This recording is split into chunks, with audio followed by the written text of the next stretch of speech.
So thanks everybody for joining this session on use of influencer marketing uh, to as a as a sales channel for typically the new age brands.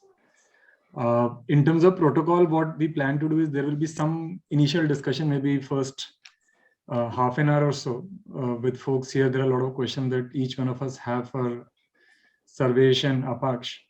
And then we'll also try collecting questions from the audience that we can start, maybe inserting in the discussion. So that way it will be more interactive. So first of all, I'll welcome Apaksh, Sarvesh on for this discussion.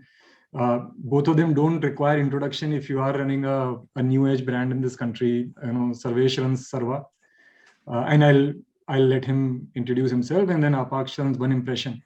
I also have Vinay, partner at Fireside, also a very avid investor in the D2C space and consumer brands.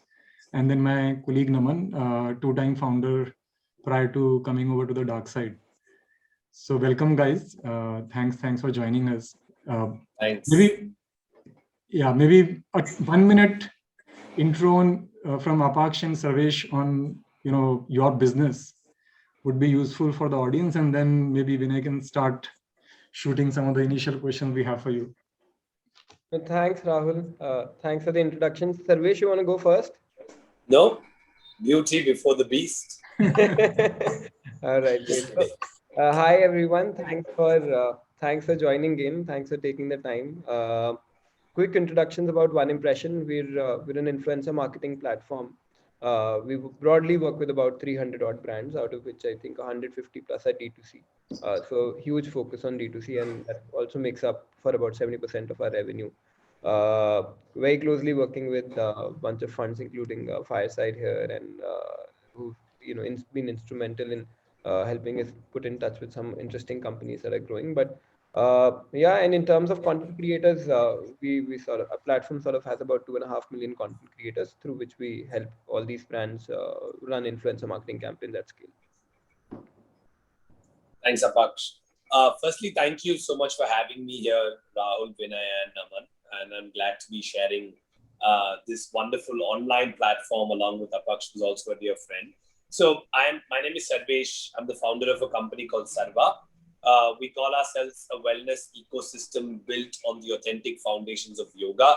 We're a digital first platform that has on-demand workouts in the yoga space, that has on-demand audio in the form of sleep stories, meditations, guided meditations, and we also have live classes. Fortunately, we are the largest content bank that is owned by a private company in the country today. We've produced, licensed a little over 1,570 hours of content. To put it in perspective, if Rahul needs to do a class 3 times a week, you have a unique class to do every week for the next 8 years. So that's what we do. If there are 2 things that I keep telling that can generally go global from India, yoga and Ayurveda, and India is the birthplace for yoga, and we really want to make sure that we achieve our vision, which is connecting 7 billion breaths. So that's who we are and what we do. Thank you so much, Sarvesh and Apaksh. And as Rahul said, Naman, Rahul, and me represent the dark side. I have gone into dark mode, as you guys can see. But I would just add one more thing that can go global, Sarvesh, maybe tea. So please be kind enough to your brethren in the tea world. Oh, yes. Yes. Otherwise, Bala keeps ensuring that, tea as well. Yes. I didn't want to be beaten up by him. But thanks so much for taking the time to come on. Today, as we decided, we're going to be discussing influencers and how do we navigate the entire ecosystem of influencer marketing. And this has really blown up over the last 5 years. And there's so many moving pieces, complexity, that any breakdown that you can do for our community in terms of how should entrepreneurs or brand builders think about the influencer marketing campaigns when they're deciding at the first step, when they're deciding to begin their journey on this. and looking to collaborate, what kind of metrics should they look at? How do they decide which is the right collaborator to work with? Um, you know, are there any metrics like followers, organic post reach, post engagement, any other metrics? What could actually help demystify the space as a first-time practitioner of influencer marketing? And Apaksh, Sarvesh, anyone can. Apaksh, over to you. You're the man here. I think it's more, you know how this should be done. So over to you.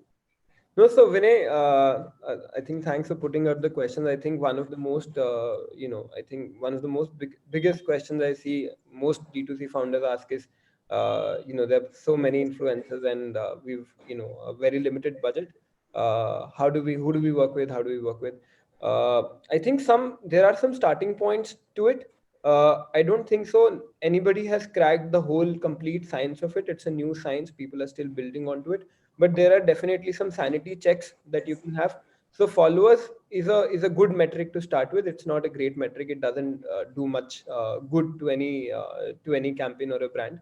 I think engagement rate or platform, if you were on YouTube, we typically don't pay heed to subscribers. We pay heed to average viewership for the last 10 or 12 videos that you've had, because that shows a lot more about how you are more likely to perform in the next video as opposed to your subscribers.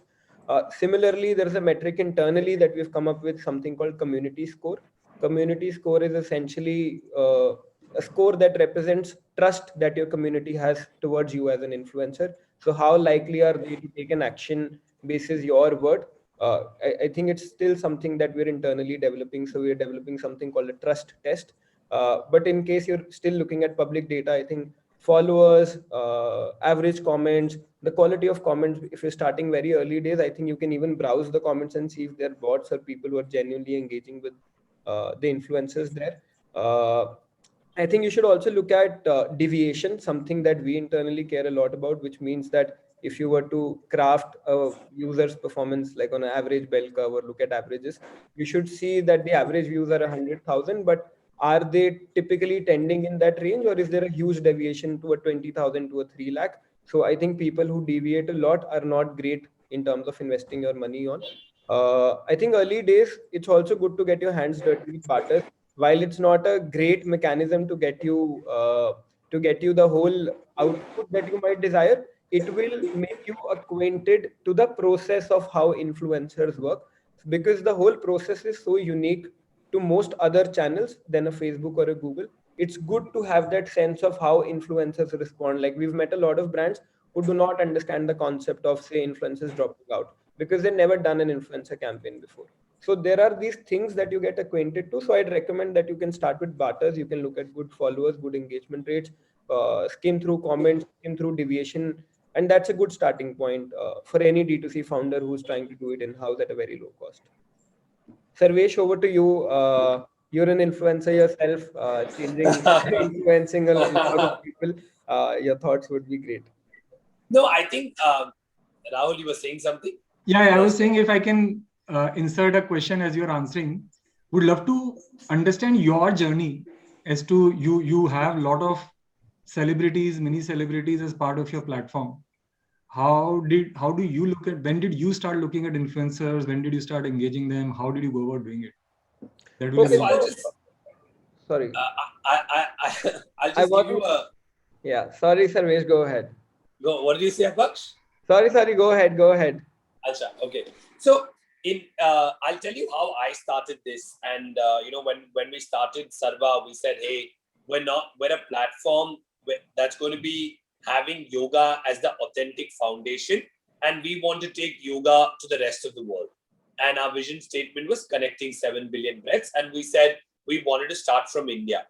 And in India, we said, if there are something that can genuinely be super popular amongst D2C, which is, we're a lifestyle driven brand, right? Yoga is now considered, of course, pre-pandemic, it was more, the rich can do yoga, more on those lines, or it's available for free. There are a lot of amazing gurus who are doing a great job, etc. But it was never considered as a one-hour practice where you do every day. It's holistic in nature, etc. So we said, okay, now what do we need to do for this? We said we didn't definitely want to go through the brand ambassadorial route, because I think those things are very short-lived, which means you don't have skin in the game. We don't want to take brand ambassadors that don't fit the bill, which is resonating with our purpose, which is yoga is holistic in nature. Yoga is from India, and this can truly become global and it can change people's lives, which means you're not just creating value in others' lives, but as capitalists, whoever was investing, they were investing not for profit, but they were looking at returns at some point in their lives. They also said, I'm not just making a difference in people's lives, but I'm also potentially kind of earning a lot more money as well. So, and why can't I do it this way? So we said in India, there are three things: cricket, Bollywood, and politics that can genuinely, take off the roof. We stayed away from politics for all the right reasons. And we said, if Bollywood and cricket, who can we resonate with? And that's how we started the entire journey. And of course, I mean, just cutting the conversation quickly into who has invested, we've been fortunate to have raised capital from celebrities like Malika Arora, who came in as an investor. Now she's kind of the co-founder of the brand. She's been so amazing that I can't tell you. Meera Kapoor and Shahid Kapoor, both of them have been fantastic. And all these guys are personal investors in the brand. Fourth, we have Aishwarya Dhanush, Rajnikant's daughter. She has invested in the brand.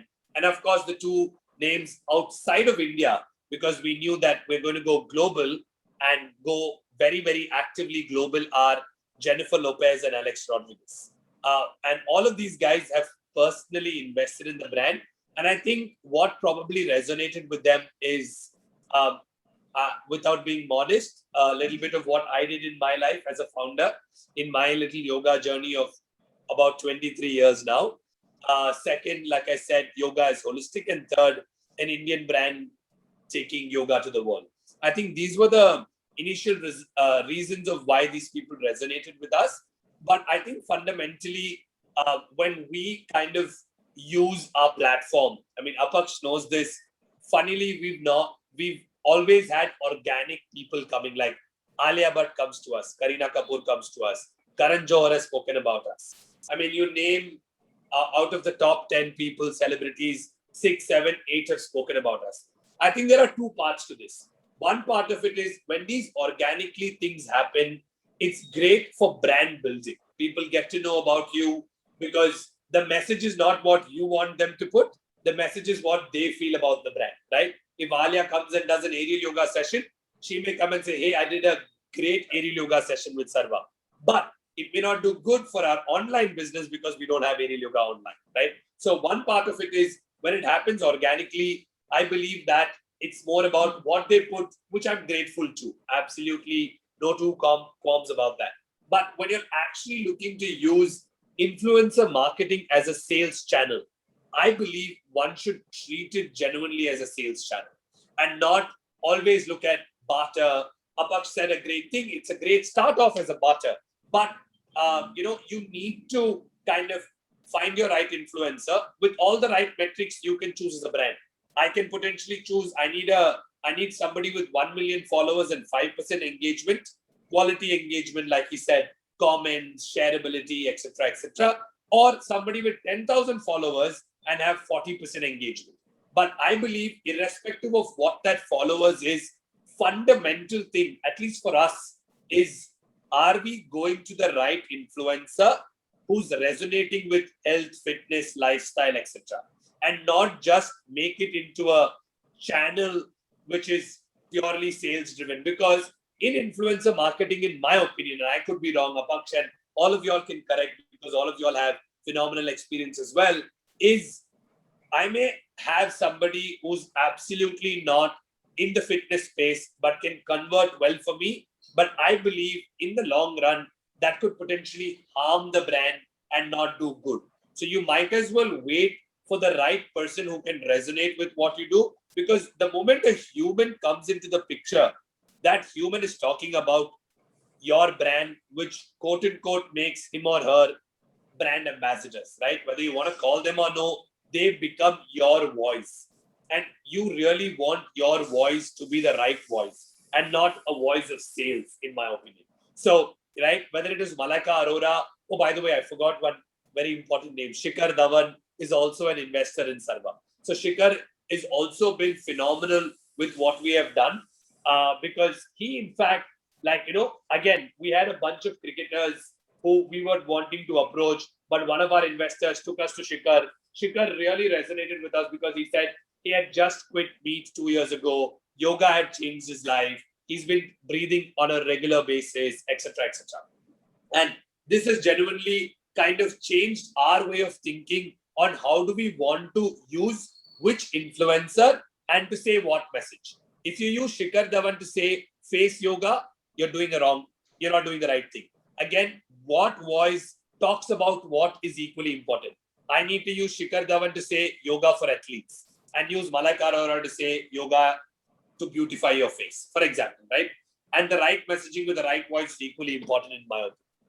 So just one quick housekeeping question, announcement for all attendees. If you have any questions, please put on the Q&A box and we'll be happy to pick it up.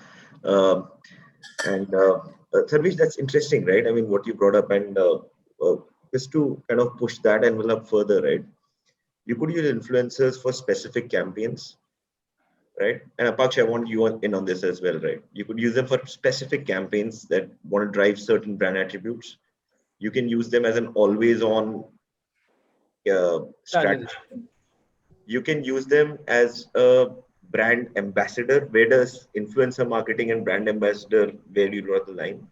And then you can also use them as equity participants, the way Sarvesh has been using them.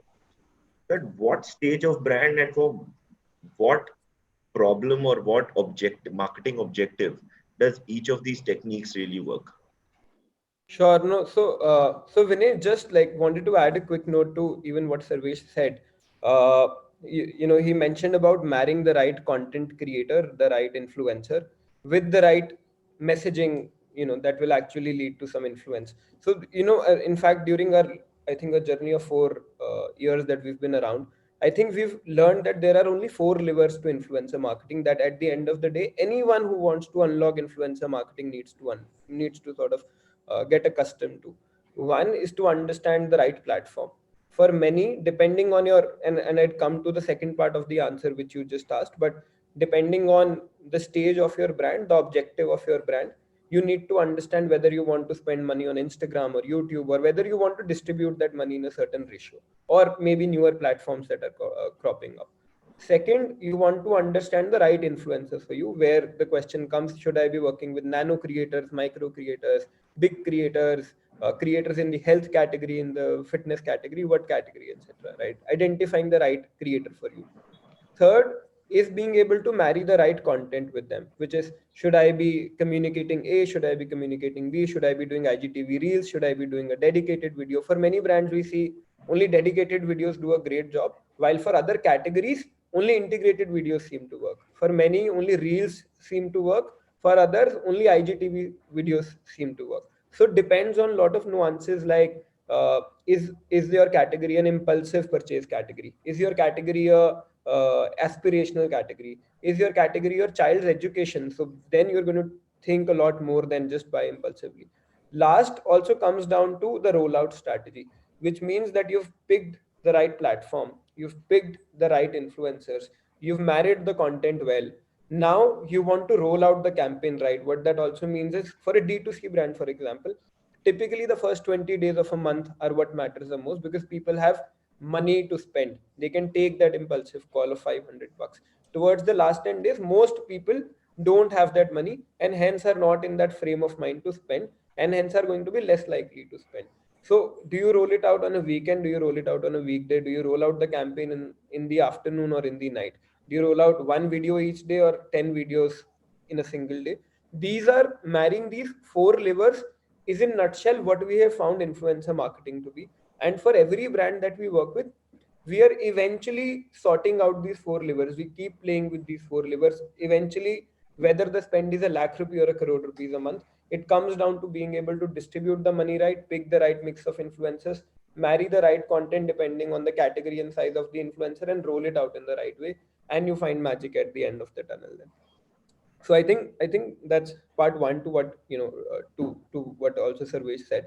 Part two largely also to what you just asked, right? Like it now whether you pick influencers as an advocate for you or as a sales channel that's sort of an always on mode, etc., depends on one, what your objective is, two, what your category of the brand is, what your budget is. I think you need to look at your budget, you need to look at your category, you need to look at your uh, you need to look at what is the objective of the campaign. So brands who typically starting very early in D2C as well, they typically have awareness as a problem because nobody knows about them.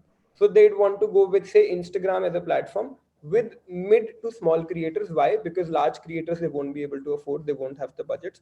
Two, you wouldn't want to put all your eggs in one basket. It'll be a hit or a miss. So you would want to build a portfolio of investors from portfolio of influencers from mid to small size. And Instagram's a reach friendly platform. YouTube, on the other hand, is a great platform for bottom level conversions. So if you're a mid to a large brand, you'd want to start shifting towards larger budgets towards YouTube because it works better for bottom funnel conversions. It is good for awareness, but only to a very limited audience. So it's also a very expensive platform. So the CPV on YouTube, the cost per average view, is typically 2 to 3x of what you can get on Instagram. So your budgets tend to be consumed a lot faster, right? And you'd typically be able to work with lesser influencers and smaller ones there due to that constraint of budget. And typically, as you've seen, the D2C brands, as they scale up, they end up moving 80% of their money to YouTube because at the end of the day, at that scale, sales becomes a very important metric for them to be able to grow, to be able to show numbers. And Instagram becomes a platform for driving new launches, reach, creating, noise about newer things that are upcoming. And hence you've seen, like, then at that stage they'll start rolling out 200, 300, 500 videos with YouTubers in the category that are working. Interestingly, one of the things, one of this matrix brands that we work with in the D2C space, one great learning that it gave us, we used to think that mothers are the decision makers for buying matrices. So we only used to work with mothers as influencers on YouTube. Once we tried technology influencers for them, and we realized that the output, the ROI from a large number of technology influencers was 3x the output from mothers. We still don't have a thesis of why that happened, but the idea is that you need to experiment some money with newer categories, newer platforms to be able to find what's working for you. In no sense would I have recommended technology influencers on YouTube to a matrix brand and think that we're going to get ROI out of it, right? So I think I think fundamentally it comes down to these four levers, and then understanding your goals, your category, and your budgets. And for many other categories like technology, which is not so much D2C, like we work with a lot of technology companies. For them, it's a channel of acquisition of, it's a very different channel. Like, they don't look at advocacy the way, say, Sarvesh looks at it. Sarvesh has a very different brand perspective than, say, what a large technology company, and Amazon has a very different perspective of looking at influencers. And hence I think that could be a difference depending on your category. Very interesting. Just one question there, Apash. These two are very large platform, but are you, or maybe Sarvesh, you can also answer, are you finding some of these other new platforms becoming useful? The likes of Josh and Moj and several short video platforms, Twitter being the other one, Koo. Any views there, or is it too early to say? Well, Apash, over to you. No, Sarvesh, go ahead. Well, I personally believe that Twitter and LinkedIn are absolutely underutilized as a platform today. And I think there is just significant there in both Twitter and LinkedIn. How one plans to use these, what will be the messaging, because it has its own set of restrictions, etc. I think time will tell and how these things are going to be cracked. With regards to Josh, whether it's Josh, whether it's Chingari, whether it's Trell, etc., I think they're all amazing platforms for brands that are looking to brand building or even vernacular, right? Because a lot of these brands today, even things like ShareChat, right? If you're able to look at vernacular content a lot, like we are available in 6 languages today. We're also there in Chingari, we're there on Trell. ShareChat, I think we started, but we're on Chingari, Trell, etc. And I think increasingly for our vernacular content to be more popular, we'll activate those platforms significantly. But how much of them will end up paying, for at least from our standpoint, it's too early to say. What we have seen the best is so far from our standpoint, because our user persona is a 31-year-old who's working in a certain set of city, who's kind of doing a particular job, etc. And this person is typically found on Instagram a lot more than other platforms, according to us. No, I think, Sarvesh, I agree on a lot of areas with you, and I disagree on a few. So I think I strongly agree on LinkedIn and Twitter. I think Twitter is a good platform for driving conversations, organic conversations. It might not give you any ROI, in particular. So as a brand, if you're thinking of investing a lot of money, I'd still disagree to invest a lot of money. But if you can build a lot of organic conversations on Twitter around you as a brand, that's a really sort of strong leverage to build. I think for LinkedIn, it's a completely different kind of platform, very different kind of stakeholders you can reach. But from a regional platform perspective, fully on board, very strong in branding and very strong in driving vernacular content. And also at the same time, I think not a lot of brands are putting a lot of money on the younger platforms that are coming up right now. I think they're still to establish the thesis of being able to invest, pull a lot of money from YouTube and Instagram. When we talk to brands, we've seen that typically between Instagram and YouTube, they're still not experimented enough. Like there's a lot for them to do even within these two platforms. So typically the newer platforms take a backseat in terms of experimentation. But yes, I think ShareChat, Trell, Takatak, all of them, some of them are doing really good job, but there's yet to develop those case studies where brands start to put some serious money on the table. Got it. Sorry, go ahead, Naman. You talked about ROI, and a lot of people on the Q&A board have posed the question that how do you measure the ROI of an influencer marketing campaign? So would love to hear your thoughts. I think both of your thoughts on that as well. Go ahead, sir. Approach, Yeah, go ahead. over to you. Okay, great. So yeah, I think Naman, the answer to ROI is actually a lot simpler than people think. I think the first biggest question is to define what ROI means to a lot of brands. I think for most brands that we talk to, ROI is a great touted metric. Everybody wants ROI. When we say, okay, what is ROI to you? What would make you happy at the end of the day? A lot of times they'd have skewed expectations, right? Like they'd want to drive reach, but they'd want to drive sales. They'd want to drive mentions, but they'd want to drive reach. So tell them, hey, we're going to do one thing at a time. Do we want to optimize for one or the other? I think it's important to understand: are you trying to drive reach? Brands like Nestle, etc., that are more offline heavy, again, as I mentioned, they typically focus on reach because the retail is happening typically on ground. While D2C brands are typically trying to drive traffic. So traffic is a core metric, I think, that they gun for. While sales is the fundamental metric, sales is something they love, but they are okay as long as they can see a traffic jump for them and not instant sale. I think we also come up with this internal metric where what we call term as measurable ROI. So there is a huge conversation around, can we measure influencers? Can there be direct trackability through influencer content? The point is that no, you cannot measure 100% effectively what an influencer did to your brand, but you can measure to a certain extent using UTM links, coupon codes, etc. as different tools. So the idea is to develop benchmarks from measurable ROI. So if you spend ₹1 on an influencer, the idea is to understand what is the trackable. If you drive ₹0.5 trackably, is it a good thing or a bad thing? If you drive ₹1 in trackable sales for somebody you spent ₹1 on, is it a good thing or a great thing? If you get ₹1.5, is it a spectacular thing or an average thing? The idea to develop that benchmark for your category and brand is something that I think is very important. Two, of course, again, to measure ROI, you also, to optimize for ROI, like I said, you need to optimize the 4 levers. If I were a D2C brand trying to gun for sales, I'll go to YouTube. If I were a D2C brand trying to gun for reach, I'll go to Instagram.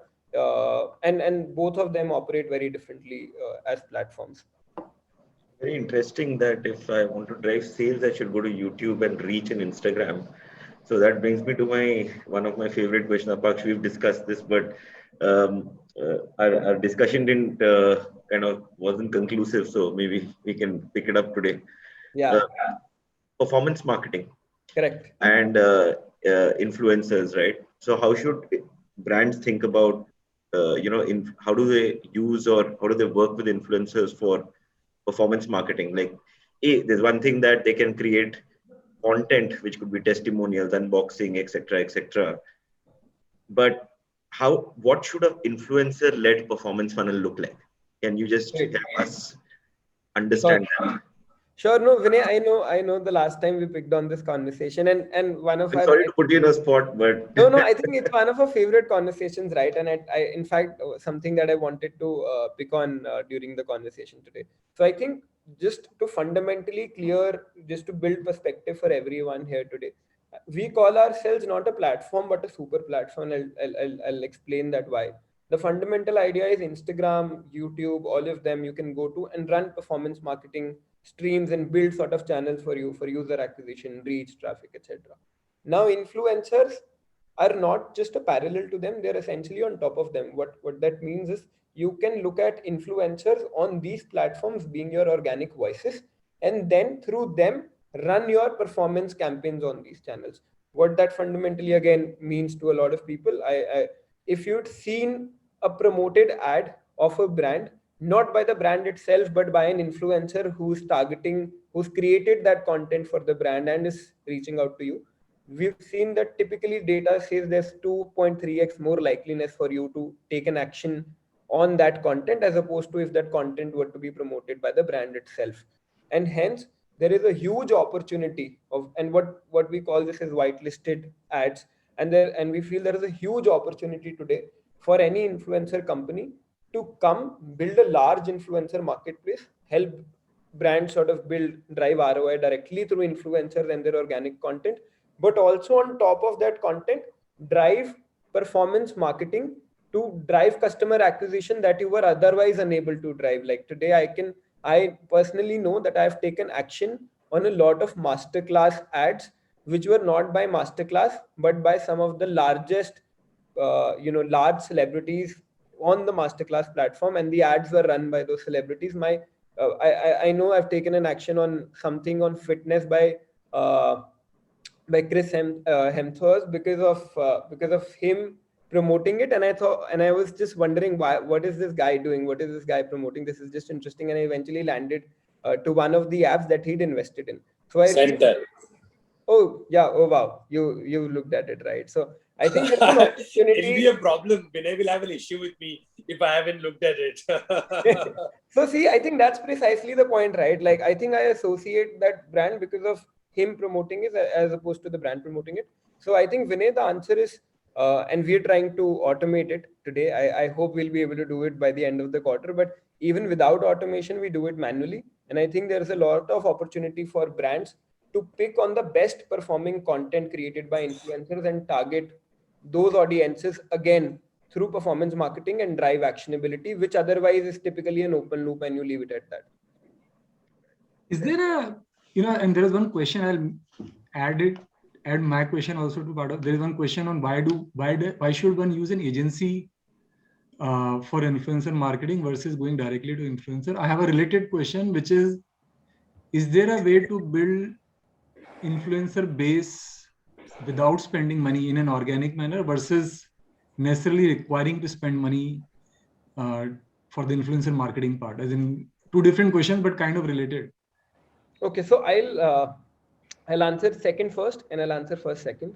The second question typically is, it's very hard to do it. I think Sarvesh has done it beautifully. He's one of the he's the most spectacular guy I've met who's been able to bring such great advocates in India in an organic manner. I think the future holds where influencers are going to become part equity owners of your brands, and brands and influencers are going to sort of merge, which is going to be a beautiful trend. And I see this with many companies happening who reach out to us and say, hey, for this large influencer, while we are willing to give out money, we're also open to an equity deal with this content creator. And I think Sarvesh would agree very strongly there. Sarvesh, any thoughts that you want to add here, and I can then go on to answer the first question? Yeah, I think on the why would somebody use an agency model or like somebody like one impression, I think I'd probably say two reasons. One, scale, right? If you want, you can go out to 10, you can go to 20, you can go to 50, but if Apaksh needs to give you a list of 3.5 million people or how many of a million people he has on his platform and metrics of these people, what's their engagement like, what are they doing, what has worked with them in their brand, etc., etc. I genuinely feel that an agency is meant for scale, and also you don't want to reinvent the wheel, right? Somebody's already done that work for you. All you need to do figure out is whether you want to spend that money or spend extra money, not put in that effort and give it to a one impression kind of a company to do that job.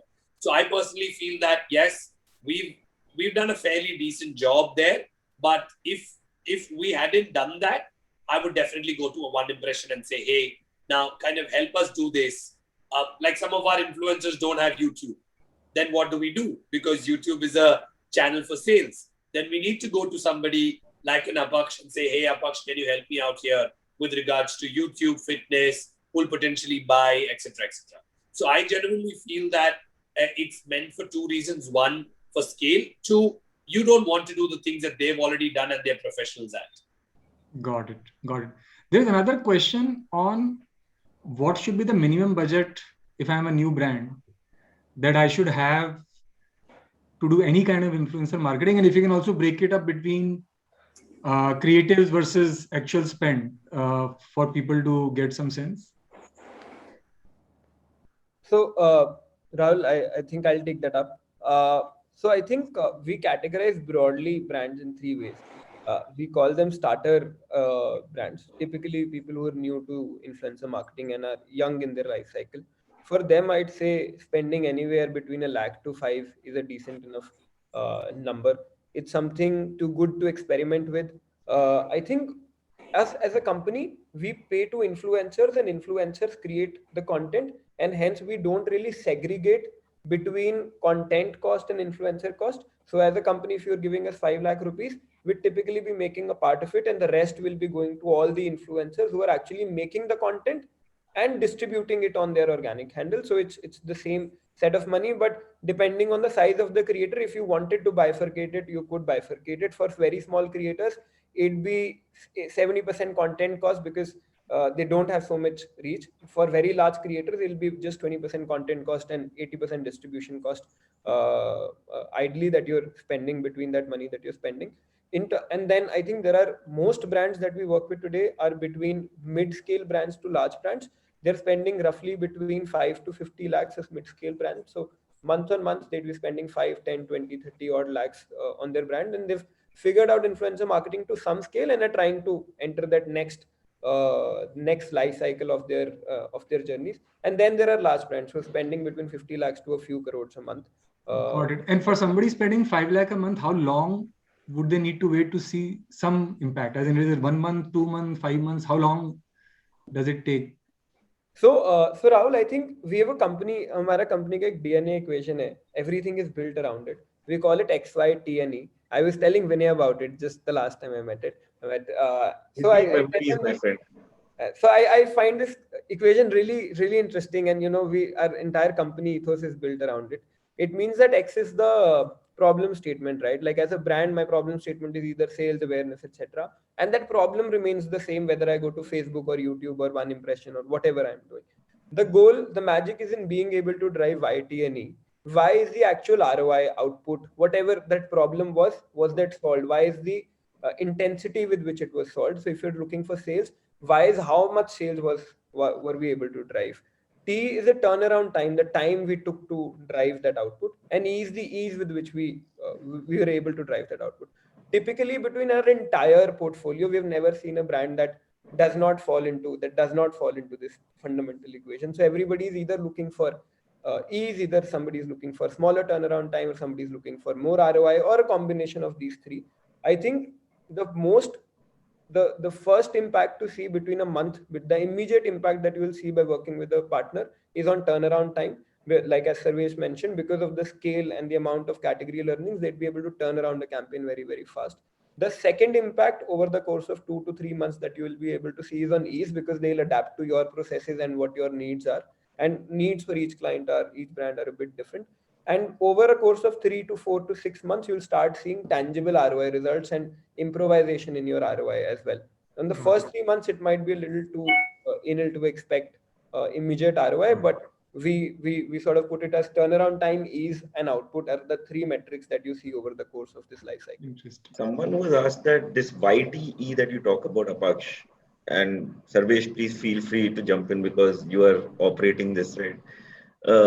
At some point of time, will this move away from a services model to a more tech tool-based model, or do you think services will be integral to operating in this new way of marketing? So, Vinay, I think Sarvesh had answered this question, which is why I didn't add to it back then. But I think we don't call ourselves an agency. We call ourselves a marketplace, and we look at ourselves, and our entire thesis of building ourselves is very much like an Amazon. We take a lot of inspiration from marketplaces and companies like ad networks like a Facebook or a Google. I think a large part of influencer marketing is about to be automated in the next 2, 3, 4 years, and we've already done that internally to a large extent. Like what our 50 people used to do a year ago, today only 20 people do the same amount of effort because of technology that we've built, and hopefully over the next 3 to 6 months to maybe 9 months, our hope is to get that to 5 people internally. So if things are getting automated, I think discovery is one part that can be fully automated. You don't need to send emails to discover people. You don't need to reach out to people to look at what could be the tangible output of a campaign. You don't need to reach out to agencies for content moderation. That can be fairly automated in terms of just working on a dashboard. And I think the largest part of influencer marketing, which is tracking. Today, brands reach out to us and say, hey, can you send us a campaign report? People take 2 days to 2 weeks to compile a report depending on the size and go back to a brand. So technically a brand is spending a lot of money but has no clue about what's happening to that money like they have on Facebook or Google, which is a challenge. And I think analytics is going to be a large part of automation. And this whole life cycle is getting automated. I think we've automated about 30% of what potentially can be, but we still see there's a long way of automation that's about to be done. Interesting. There are a couple of questions around what is the right stage of a business to start influencer marketing. Maybe Sarvesh, if you can tell us in your journey, when did you start? And there are people asking, I'm starting a brand today, should I use influencer marketing or should I wait? There are people saying, should I, stay with same influencer for longer period? Should I mix and match? So maybe you and both, Apaksh, you can both contribute to that. Yeah. I would personally, and this is my humble personal suggestion, I would say any entrepreneur who's starting out there should probably look at how do they potentially get their first 1,000 consumers, whether it's a product, whether it's a service, or in whichever part or sector of business they are in. And they can either use one channel or multiple channels. But I think it's fundamental to find out this 1,000 consumers. My recommendation is not to use more than 2 channels, because then what happens is doubling down becomes easy. For example, if I was starting a yoga studio today, I have all the experience that I have over the last 8 years, I would do it very differently. I would potentially start in Bangalore, Koramangala only and figure out who's my first consumer, how did he or she come, what did he or she want, and can I make that 1 into 100, 100 into 500, 500 into 1,000. And in that journey, I will get to know what is the best way that I will potentially use. I may not use influencers, but I would use, in a business like mine, my influencers for the first 1,000 will be my first 10 consumers. So a lot of people miss out on the fact that your customers are influencers in their own right. They may not be having a following of 1 million or a 500,000, but and I can tell you that with absolute clarity and example. We have had one influencer who had 40,000 followers posting about us, and another influencer who had 8 million followers posting about us. The 40,000 followers got us a lot more reach than the 8 million. Why? Because the 8 million people were just random, like, movie star, whatever. And they've done their own work great. They were a part of our class, so they posted about it, etc. But this 40,000 followers, the person was a fitness influencer, had great engagement, had phenomenal comments, and the comments were all about, tell me your diet, tell me how did you get this, and not heart, your body is nice, you're looking pretty, whatever, right? We've seen that dime a dozen. And I potentially feel that getting these first 1,000 consumers is important no matter when you start your business. Secondly, do not take it easy about what these first 10 consumers want. And I think as founders, it's important that they literally meet these people, not now, obviously, but at least virtually talk and understand why did they come? What did they want? How can they become? If you look at any company, right from the Airbnbs of the world, Spotify's of the world, etc., who have built phenomenal community-led brands, right? Because I think increasingly what's going to happen, in my opinion, is community is going to be taking a big step above anything else, which is, are you able to drive a strong community? It can be 10,000 people for all you care. But if you're able to find a sticky community of 10,000 people, I think there is a lot that both the brand along with these 10,000 people can do. So I would, as somebody starting off, influencer marketing may not be the best start-off plan. Apaksh may be able to give reasons and probably insights to that. Because if I had gone to a Malaika Arora with my first studio, she would have become my brand ambassador or a brand ambassadorial deal. But it's great. Definitely not. But I'll tell you how I did it for another brand that we started. We started a studio in Bombay, in Bandra.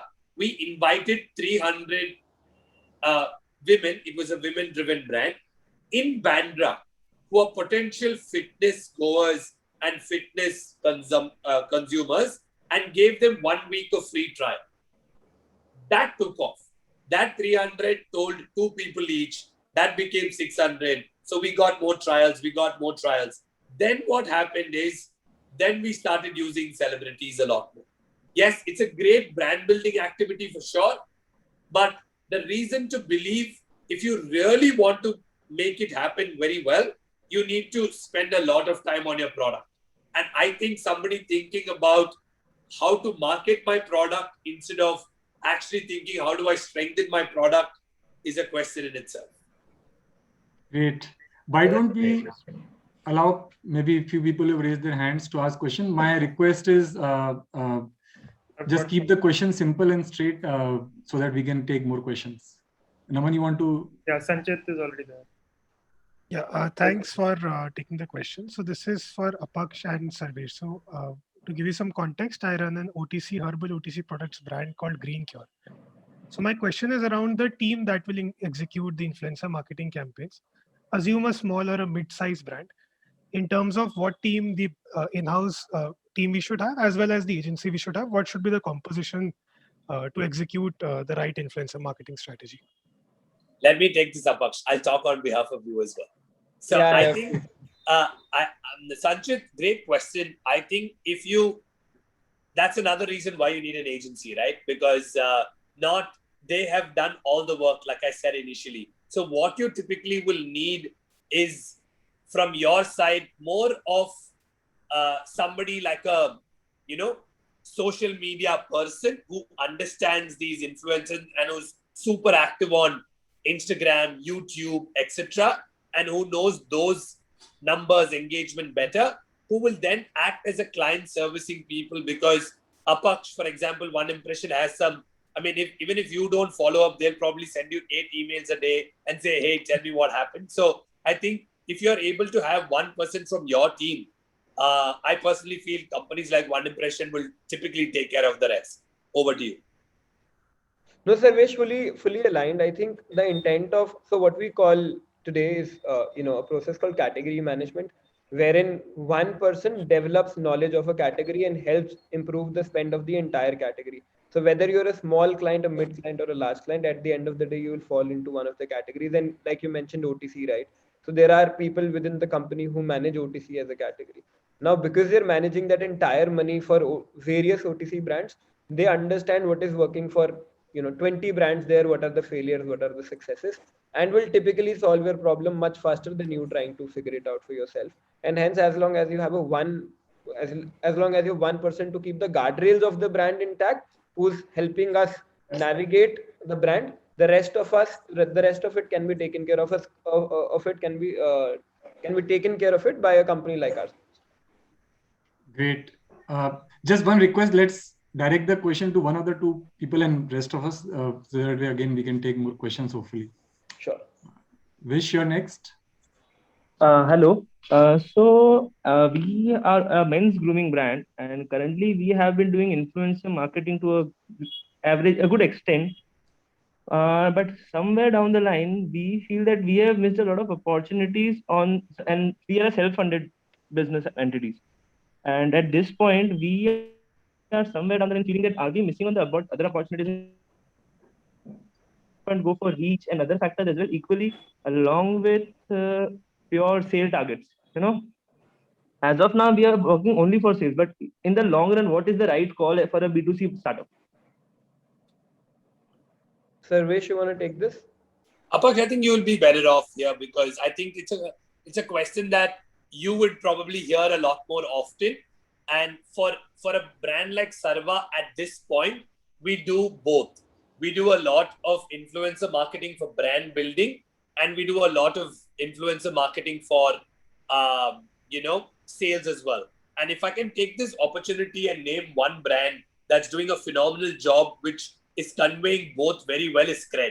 I don't know whether one saw the latest ad of Rahul Dravid today, and I think this IPL, their entire series is going to be quote unquote breaking the myth, and they'll have people like Rahul Dravid, who typically never gets angry, and and they'll connect the messaging like that. It's like, do you believe if you pay through Cred you'll get reward points? Oh, I don't believe it. But do you even believe Rahul Dravid can get angry? It's talking about a culture driven thing as well as, hey, pay through Cred, right? I think it's great, but I know they have a lot of money to spend on all these things. I understand where they're coming from too, but at the end of the day, I don't think that good messaging needs to be expensive. Okay, good. Thank you. So, Apaksh, over to you. I mean, a little bit more this one in terms of how do you want to look at brand versus ROI as well. No, so very quick note, Vish. I think what Sarvesh said. I think that it's. Since you mentioned you're a bootstrapped and self-funded company, I know you wouldn't want to blow off money, and sometimes reach might not make you feel like it's ROI. But I think it's a balance of both. I think as any company, you can't be doing just one or the other. It's a very today. It's a, like Sarvesh mentioned, it's a community led companies that survive, and building communities can't just be one thing or the other. You can't just be driving reach in community and no sales, and you can't just be driving sales all the time and not be building a community at all. So you need to invest holistically as a company, and I think that should do the magic. Great. Next one is Yash. Sorry, Vish. Yeah. And one. Yash, go ahead, please. Hi guys, my question is from Apaksh. I wanted to ask, I'm a student and I wanted to start a company. I wanted to go in the startup space, and this influencer marketing thing is booming. And I wanted to ask, the entry barrier is very low to enter in the influencer marketing space. What if I want to ask you, if I start a company, or if I enter in this space, what is the percentage of like क्या लगता है मेरा startup कितना चलेगा Okay, this is a little outside of our current domain today, but I'll quickly answer. I think Yash, the answer is influencer marketing is also a subset of something larger that we call passion economy. Passion economy, we believe, is like the next decade or two how e-commerce was till now, the last 20s. So I think there are a lot of white spaces within passion economy that newer companies are filling, the entry barrier to them is very, very high. So for example, there's a company we invested in called Front Row. They're like a masterclass for India. They help creators launch, celebrities launch courses. We invested in this company called Redesign. They help celebrities launch fashion brands. So there are a lot of white spaces within the passion economy space with the same intent of building a creator's income. I'd request you to look at all the white spaces within the passion economy than just looking it in a very singular way of influencer marketing, and maybe you'll find a larger opportunity there. Great. Shall we move to the next one? Vijay? Yep. Thank you. My question is to Apex. Apex, as you said, the entire process of influencer collaboration is being automated, and you have done a extend in the internally, and you would be releasing it externally also. So don't you think Facebook and Google in coming time would enable by themselves for brands to enable influencer marketing? A very interesting question, Vijay. I think I get this question a lot, and I think Facebook and Google have actually tried in the past. So Google owns a large company called FameBit. Facebook owns Facebook Collaboration Manager. I think they're great tools, but the problem, if you think from a brand's perspective, is that today the approach is very multi-channel. They don't work either only on Instagram or on YouTube, and their influencer marketing budget is singular, right? Like there's the same person who's managing that entire money for, and channels are only increasing. Like there are so many newer platforms that are coming up today. Clubhouse has come up, LinkedIn is there, Twitter is there, Facebook is there, Instagram is there, Tuck is coming up. So the idea for us is that we provide them a diverse platform. So we sit on top of various social platforms and help them as a singular channel to sort of park money and invest money in a way that it performs as a singular channel. And hence, I think that is what our value to a lot of brands is.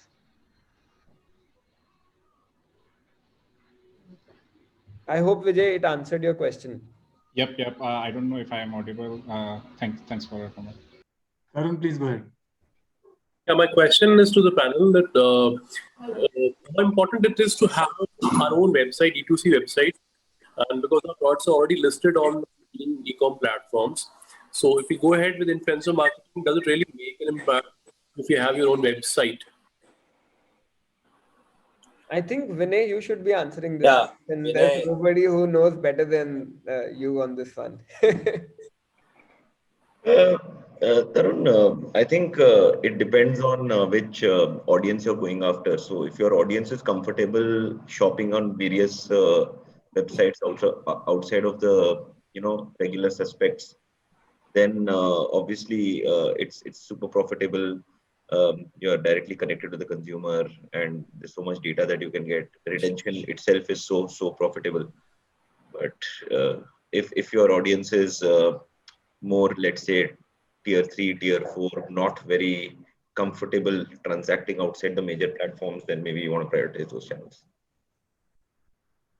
Yeah, so influencer marketing does really how comfortable are the influencers marketing a product which doesn't have a website? But that's fine. I mean, even if you're, let's say, if you're in a category where you're targeting consumers which are more tier 3, tier 4, not so comfortable transacting on your own website, you could still work with the influencers to build your brand, build your reach, build your awareness, and your link clicks could go to your Amazon page or your Flipkart page or wherever else you are selling. In fact, from what I understand, Boat has done that despite not being a large D2C platform for a long time, right? Boat did that for some time. Beardo, for example, we was doing some of that. So yeah, it completely depends on who your consumer is. Ultimately, I think as long as Apex said, there is a meeting of the mind between the brand and the influencer. Content will be produced, reach and awareness will happen. Where the link click goes is secondary. Got it. Rachna, you want to go next? Hi, thank you first and foremost for this conversation. I think I'm the one who's definitely benefiting the most. My question is to Apex and Sarvesh both. How do you build authenticity with a brand, with the choice of influencers at scale, right? And Apex, you and I have already, spoken some bit with Gyno Veda, and we've, kickstarted that.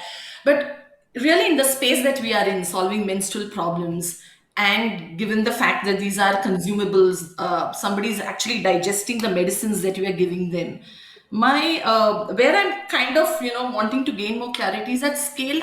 How does the whole selection of influencers work? Because most of the well-known influencers today are working with most of the brands, and if I do just a 1 lakh feet sentiment analysis of the comments that you see, everyone pretty much knows that this influencer today is endorsing this brand and the next day is something else. So my question would be around the authenticity element. Uh, sure. Sarvesh, you want to go first? Oh, you can go first. I mean, I'm okay. Whichever Okay. works. So, Rachna, I think we just met last month, so a very newly acquired client. So glad to re-meet her. And Yeah. and I think Rachna, the answer I think for me is twofold. So I disagree with the fact that there are not enough newer creators.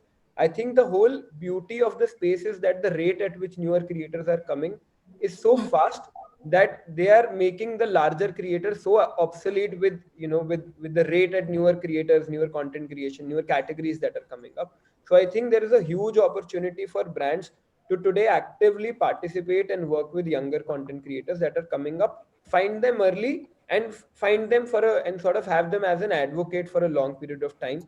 If you go back a few years, you will see that GoPro, companies like Red Bull have done that before when there was not so much competition and advocates who used to exist, and there were not so many brands reaching out to them. And these companies used to typically have photographers, etc., tied in for a very, very long period of time. So I think there's an opportunity for brands to capture the rest of the pyramid, or I'd say the mid to the bottom of the pyramid, with younger content creators and build long-term advocacy relationships. Two, with larger content creators, I think the answer is to be able to share stories of the brand, right? Like I think an interesting way could be that you actually put a large content creator with a real panel of your customers who are chatting with the content creator and talking about the experience they've had with the brand. And in that way, the real authentic user of the product is now able to distribute or share that story through somebody who has a large distribution and is also in the category. So you are sort of banking on the voice of a real customer while the distribution of a large influencer, and you could have a live session around it. So I think there is a lot of innovation that can be done around building advocacy and building long-term relationships in the category. And I think that's probably a way to build authenticity. Guys, we are Yeah. over 1 hour now. So let's take last 2 questions if that is okay, and then we'll wrap up. I hope you guys can take another 2 questions. Sorry, you guys. Akshay? Yeah. Yeah, so I've got 2 questions, one for Sarvesh and one for Apaksh. So Sarvesh, I want to know when you approach these celebrity clients, celebrity influencers, what is the benchmark equity that is the trend that is going on right now? This is just for knowing that what should be the equity that we should place in front of them when we are approaching them as a young startup. Apaksh, the question to you is, there are so many young creators who are coming up with new content creation every time. So equity to them would be an early step right now. Does One Impression have an equity option wherein One Impression comes in with the equity and handles these young creators as an intermediary? I'll let Sarvesh go first. Yeah, so I think Akshay, great question. For us, at least, it's from our standpoint, it's been that we were already in the market with a certain valuation, and then we went out saying we wanted to raise X amount of capital, and we'd like the celebrities also to put in at the same valuation, and they are participating in the business. One thing we made very clear, and I'll tell you what we did exactly as what we did. We purposely ensured we didn't take a lot of money from them. That was number one. Number two, we didn't say, hey, you need to do 8 posts a month, 26 posts a year, etc. We said, hey, you're putting in the money, and you're putting in the money because you believe in us. You're putting in the money because you believe in the product and the service and what we're doing. You can do it as and when you like to. And fortunately, so far, touch wood, it's gone really well. But for your standpoint, which is what is the ideal equity, I think it'll depend on a couple of factors. One is at what stage your company is. Second, what are you truly expecting the celebrity to do for you, right? If you're telling that just do 2 posts a month and be involved, I think equity is very expensive for you to give in the first place, right? It's not, equity today, people very comfortably talk about ESOPs and equity, but it is the most expensive instrument out there. If you have the money, you rather pay it out. And if you don't have the money and you don't think that this influencer is going to be,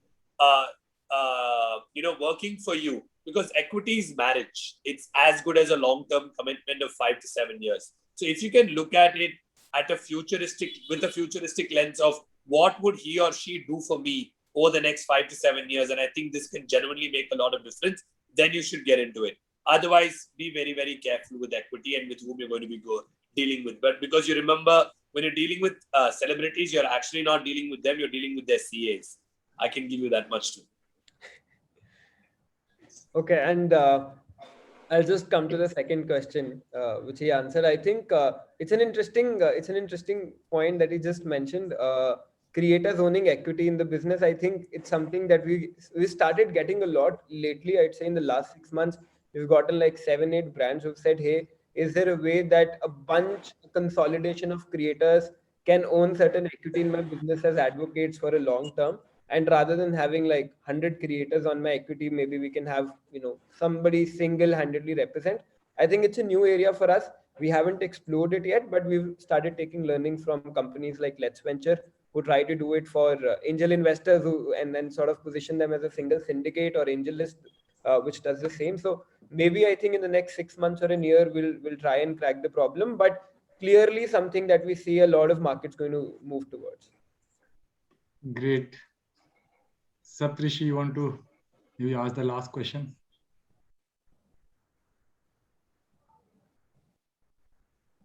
Yeah. So you're not audible.